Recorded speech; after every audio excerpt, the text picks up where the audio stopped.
Greetings, Tomasio here, and this is maryisanewevangelization.com, and happy Father's Day to all fathers.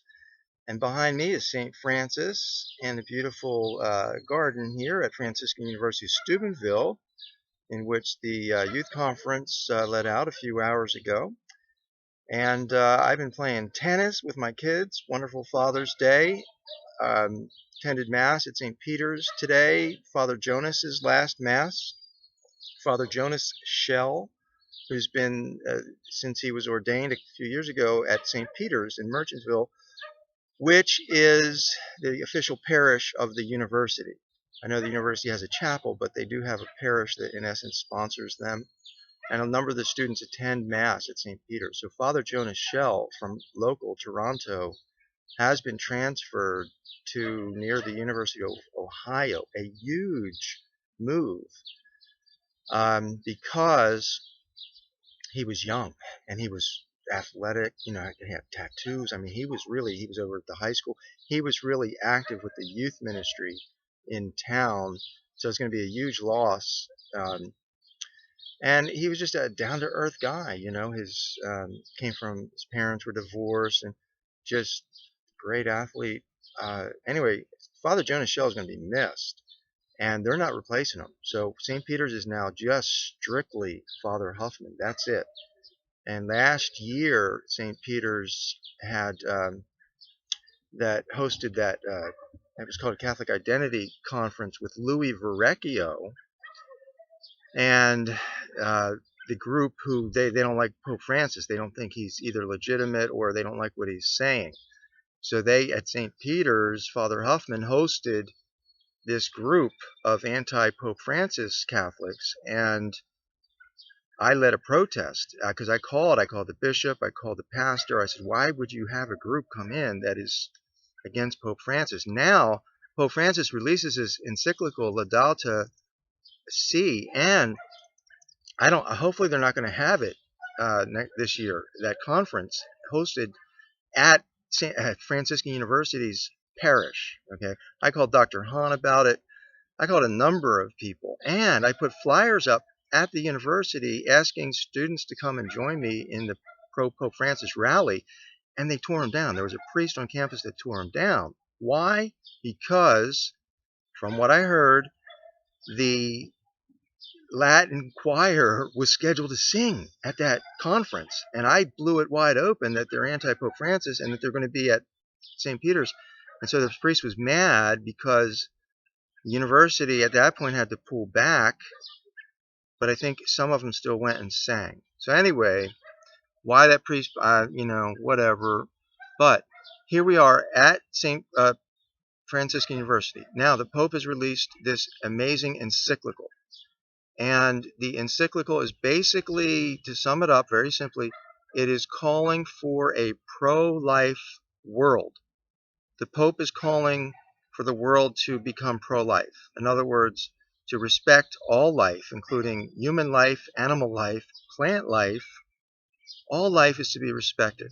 Okay, so that means cutting back on all the greed and the waste, all the unnecessary burning of fuels, radical transformation, sharing clean water with poor people, and of course respecting life in the womb. No more abortion. The Pope is calling for an end to abortion and a respect for the environment, and he's doing it in the name of Pope Saint Francis, who's behind me. Saint Francis, according to Pope Francis, if you read it, he says that Saint Francis basically saved the environment. Jesus saved souls. Okay, Jesus came and saved souls. You didn't hear Jesus talking a lot about the environment. I mean, he was here to save souls. Saint Francis was here to save the environment. Can you believe it? I think so. But that's what Pope Francis is saying. Okay, I can see it. I think the spirit of Saint Francis is living in Pope Francis. I really do. That same spirit. Okay, how that works, whatever, that's God's business. But you can see the gifts are there. So, does the Pope have the stigmata? I don't think so, not yet. But people are criticizing him. A lot of Catholics are criticizing him because they don't think there is a global warming. They don't think there is any climate change. They're deniers of it. Okay, I denied it for a while. But you look at some of those films, and there's no question that, those ice caps are melting. I mean, they clearly are. The storms are ridiculous. But the bottom line is the environment is being trashed. There's no question about it. Like, just look around you. Seriously, how many people recycle? How many people just dump trash all over the place? How many people really care about the environment? And how many Catholics still think that the Earth is the center of the universe? I mean, there's Catholics that still think that. You realize that? So, in other words, it's just this idea that man is God, basically, and we call the shots. But it's not true. God calls the shots. Now, He's given us responsibility, stewardship, yes, of course, but that doesn't mean, just like a pastor who's steward of a parish, that doesn't mean he can abuse his parishioners. How does that make sense? For his own pleasure? No. We've already seen that is not God's will. So, anyway, here at Franciscan University, we'll see, because I know the majority of the theology department, they were also in denial of global warming, and they are also clearly, not rallying like the way they should behind Pope Francis. What Pope Francis is doing is just phenomenal. And they have summer conferences here. They should have a conference on Pope Francis and, spread the word, get the word out in regards to this encyclical. I mean, they clearly need to get the word out in regards to this encyclical and really rally behind it. You already got Rick Santorum. These guys they're saying the Pope doesn't know what he's talking about, basically. Well, guess what? The Pope does know what he's talking about. He's getting this from the Lord and the Holy Spirit and the Blessed Virgin Mary and St. Francis. That's where he's getting this from. He's not just making this stuff up on his own. No, he's a man of deep prayer, and this is coming from high places. So, do not. So you want to be lukewarm about it? You want to be cold? Santorum's cold. It's no good, right? I think Alan Keyes is like saying it's disaster. Or are you going to be lukewarm? Well, whatever, Or are you going to be hot? Jesus said, I'd rather you hot or cold. He really did. So the universe has got to make a decision. They're either going to be hot or cold. If you're lukewarm, he's going to spew you out of his mouth. He'd rather you be cold on it or hot. So I would like to see, a response from Scott Hahn, Dr. Schreck, the president of the university, about this encyclical, right? Alumni, Catholic, I think the alumni, at least the ones on the Franciscan, are overwhelmingly supportive of this encyclical and Pope Francis. So,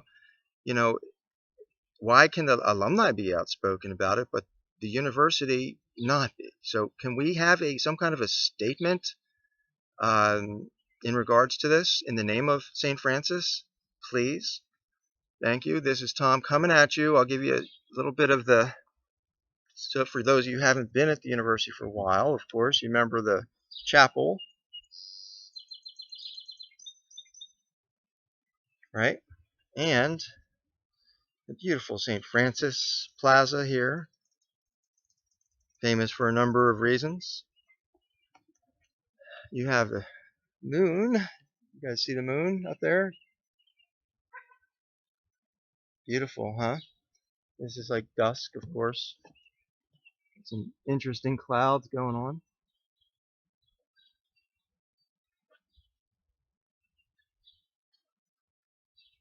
It's very well landscaped. It's very beautiful. You can see how beautiful that they take care of the place. That's the little rosary garden there in front of us. So, the spirit of St. Francis is here, and we can't be ashamed or embarrassed. I mean, we got to stand up for for the truth and what God's saying. Okay? God bless. Tomasio. Mary is the new evangelization.com.